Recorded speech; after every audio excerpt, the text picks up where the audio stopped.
Good morning, everyone, and welcome to Farm Fresh, Rhode Island. We're honored to have the entire Congressional delegation here with us today. Farm Fresh is a food hub that works to connect local farmers and food producers with economic opportunities. We build demand for local goods, and we match that demand with local supply. Some ways that we do that are by helping to provide better food for schools and food pantries and connecting folks using SNAP with fresh local options at farmers markets. These strategies help our communities with needed resources and also help to build support for a local economy. In the past few years, Rhode Islanders have seen the prices rise on just about every expense possible. This means less money in folks' pockets and harder choices about how to feed their families. In Rhode Island, nearly 40% of our population is food insecure.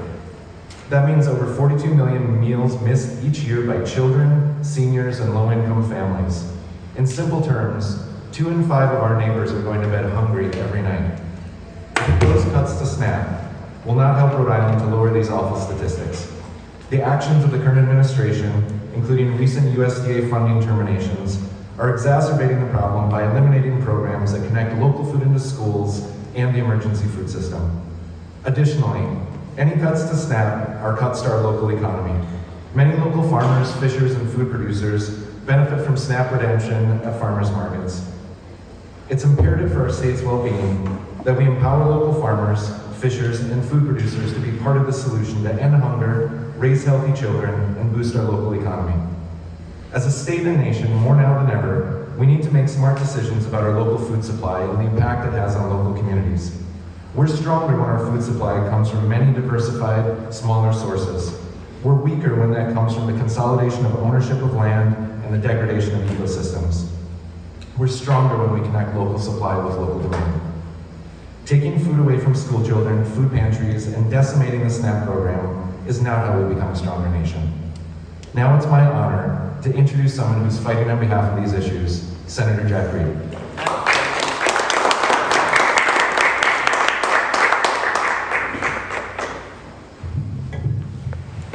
Well, Josie, thank you very much. And as he's pointed out, President Trump is driving up food prices and working to eliminate the SNAP benefits that millions of Americans rely on, basically, to eat.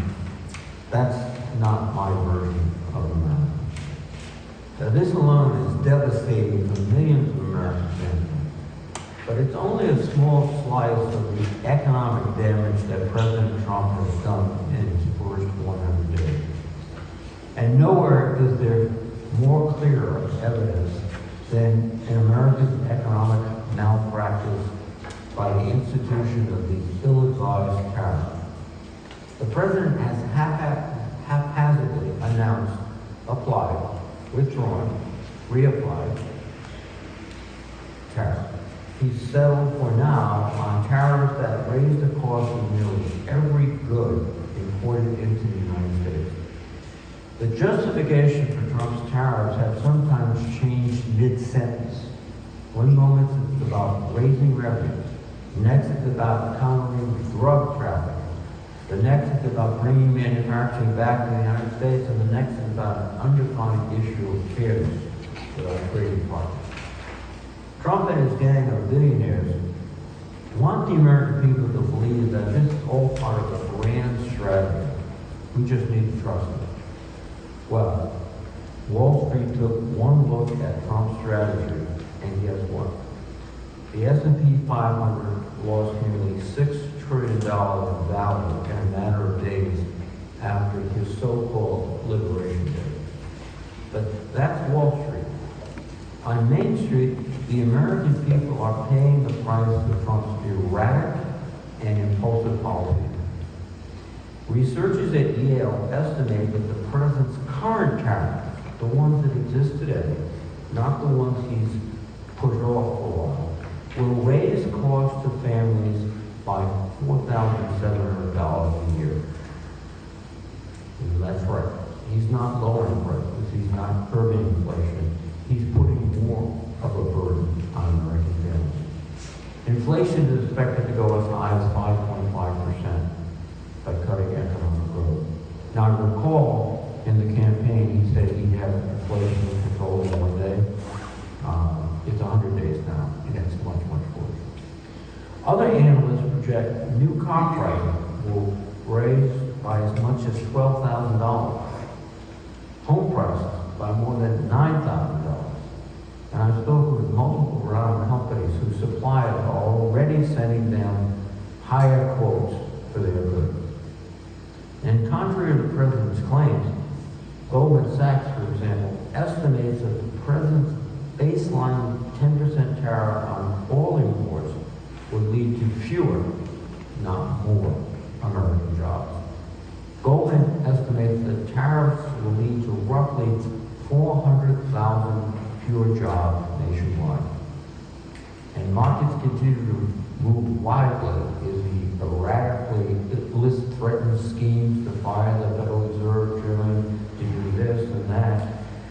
And future tariffs would be a severe blow to the market. Now, before Trump took office, the American economy had stabilized and was growing strongly. These tariffs have been a huge self-inflicted wound on our economy. Self-inflicted. Instead of implementing a thoughtful policy to boost manufacturing, he's chosen blunt tariffs that are actually doing the reverse. He's treated our allies like our enemies. Canada is going to be a 51st state, and all these people in Europe, forget them. That hurts our trade position, and it hurts our national security. And it is driving more and more countries, particularly in Africa and the third world, into the arms of the Chinese. What we're seeing now, and what we will experience in the coming months, higher prices for families, fewer jobs, smaller retirement accounts, and a weaker economy. And it's all on his shoulders, self-inflicted by Donald Trump. Now, earlier this month, the Senate, on a bipartisan basis, passed a resolution to block the president's tariffs on Canada, one of our closest allies. Next month, Senate Democrats will force a vote on a similar bipartisan resolution that will block President Trump's 10% worldwide tariffs also. The President and Republican leaders clearly fear this legislation. In the House, they've already taken steps to block the vote, which means the resolution cannot pass. Now, my colleagues in the delegation and I will continue to push back against these tariffs and fight for lower prices for Rhode Island, an economy that is growing and benefiting working Americans is our goal, not a confused, crazed economy that is weakening opportunity here in America. Now, with that, let me turn it over to my colleague and great fighter for Rhode Island.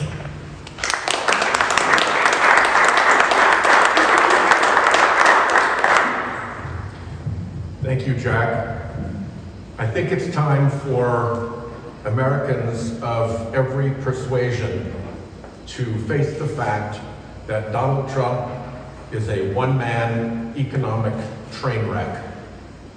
We are seeing it across the country. Here are some of the low points of his rampage. Consumer confidence in America is down 30%.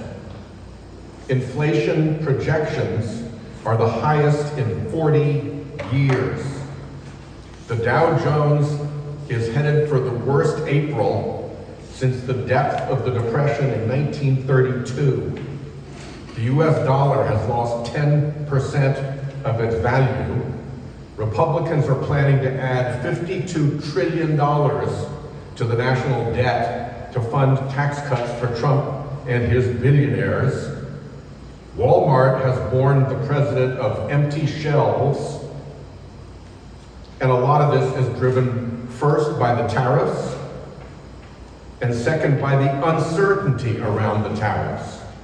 As one of our foremost economists said, uncertainty is a tariff. How is that coming through for Rhode Island? Well, when Walmart is worried about empty shelves, you can imagine what that means for Rhode Island small businesses.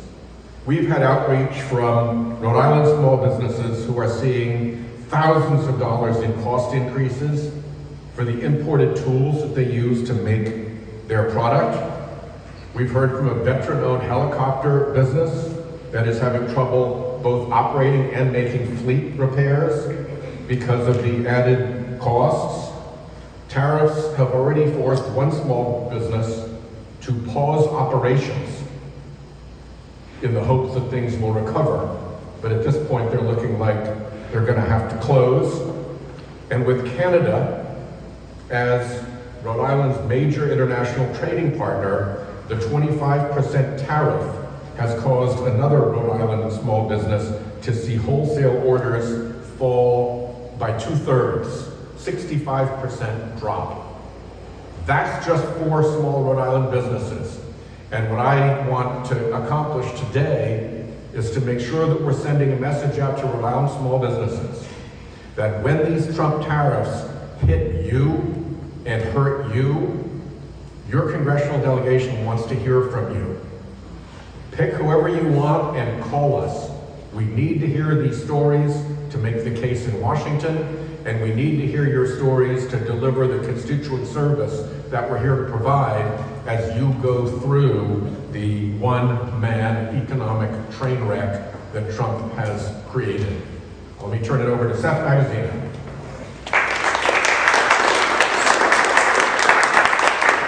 Thank you, Sheldon, for pulling us together, and Jack and Gabe for being great partners as well, and to all of you, and Farm Fresh for the important work that you're doing. The first 100 days of the Trump administration have been an economic disaster. And that is to be expected when he has filled his administration with out-of-touch billionaires who have no idea what working people go through on a day-to-day basis.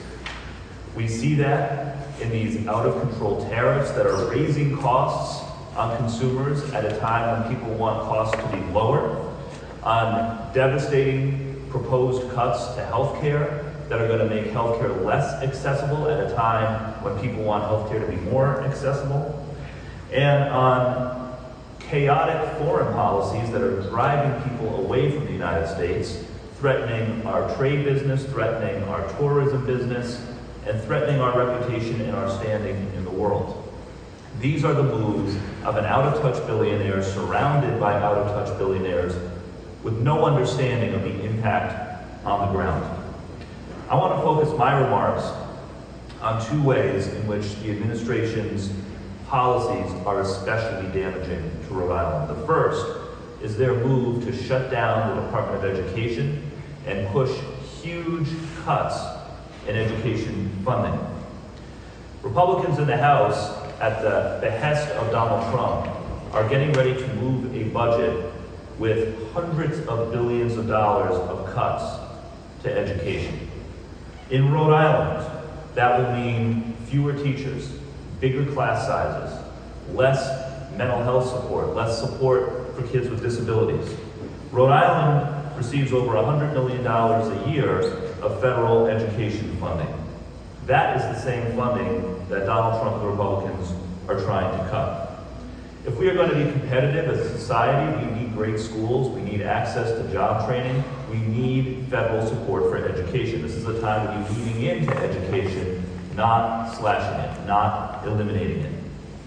At the same time, they are pushing through draconian cuts on research at the universities and the hospitals, including life-saving research being conducted here in Rhode Island to cure devastating diseases. Here in Rhode Island, we have scientists and doctors who are on the cutting edge of trying to find a cure for cancer, for Alzheimer's, for heart disease, for diabetes. And with the cuts in NIH funding that the administration is trying to unilaterally and illegally push through, all of that work is at risk. That will cost jobs here in Rhode Island, good paying research jobs. It will also rob hope from all of the people who have been impacted or had family members impacted by these devastating diseases. There are countless Rhode Islanders who wake up every day praying for a cure, praying for access to a new trial, on the hope that that trial might save their loved one's life. And instead, Donald Trump and congressional Republicans are slashing funding to this life-saving research. It's bad for everyone, but it's particularly bad here in Rhode Island, where so much of our economy is based around education and healthcare. But we are fighting back. I am so proud to be part of a delegation with Jack and Sheldon and Gabe who get it, who are prepared to fight, who are prepared to be vocal, and together we are going to make sure that the voice of Rhode Islanders is heard in Washington and that we defeat these devastating cuts across the board, particularly to life-saving research and to education that we need to give opportunity to the next generation. With that, I'll introduce my partner in the House, Gabe Amos.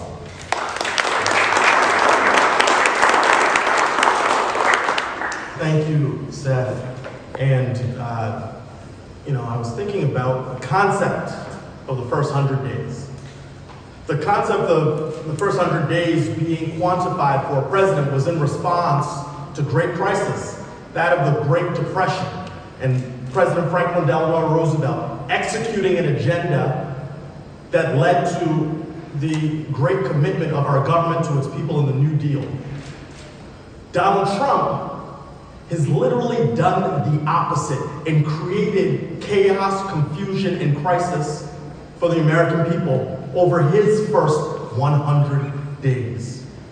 And so, as my colleagues and as Jesse has mentioned, this unrelenting torrent of really just unnecessary activity from the Trump administration is hurting the American people in every segment of life. From tariffs to the small businesses that are devastated to, as Seth highlighted, the real impacts on America's always persistent pursuit of innovation, especially in healthcare. We have just seen an onslaught. And today I want to focus on the impact in these first 100 days on our public health system. 2 months ago, as a member of the House Budget Committee, I sat in a 12-hour hearing where I heard Republicans open the doors wide to massive cuts to Medicaid, the largest cut to Medicaid in its history, to the tune of $880 billion.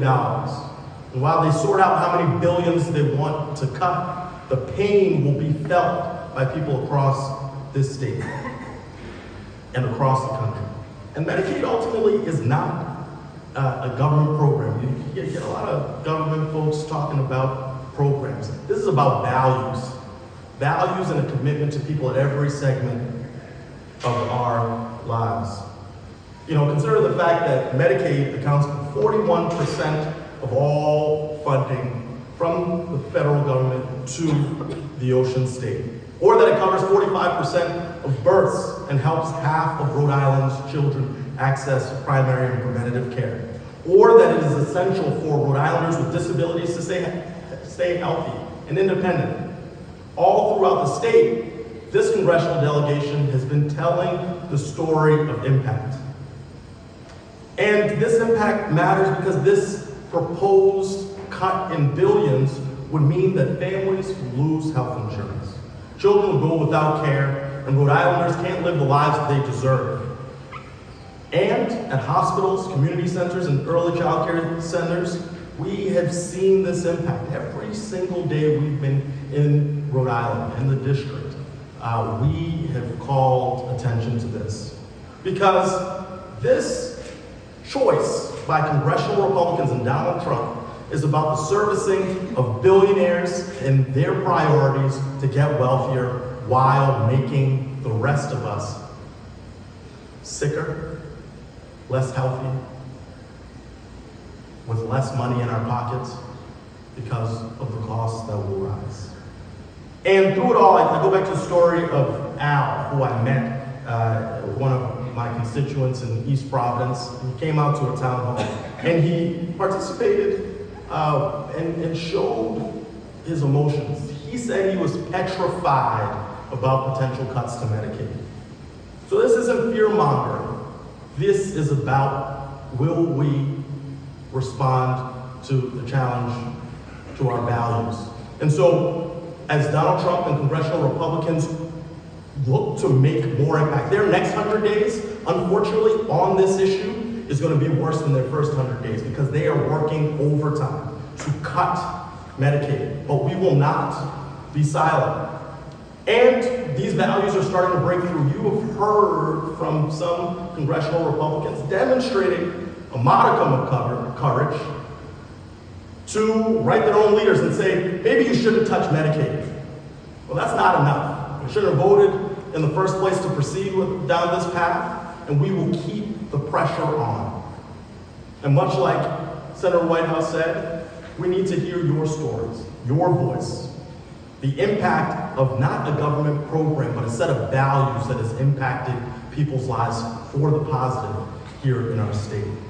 So the fight goes on for another 100 days and another 100 days after that. But know that this congressional delegation is focused on fighting for Rhode Islanders every single day. And with that, I will turn it back to Senator Whitehouse to close us out.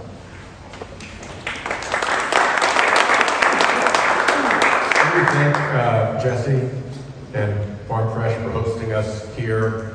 And I want to thank my colleagues for each taking a segment of the economic damage that is rolling at us and highlighting it and raising it up so that Rhode Islanders can know that we are on the case to help them through these tough times. And I think what we all have to face is the fact that the damage that Trump has already done is going to continue to have effects for some time. As tariffs that people didn't expect to affect them directly because it's the supplier of their supplier who's paying the tariff starts to come through. So, in my view, this is going to get worse before it gets better. But we have the power to turn it around, and as it gets worse, and as we make it better, please stay in close touch with our offices and help us help you. Thanks very much.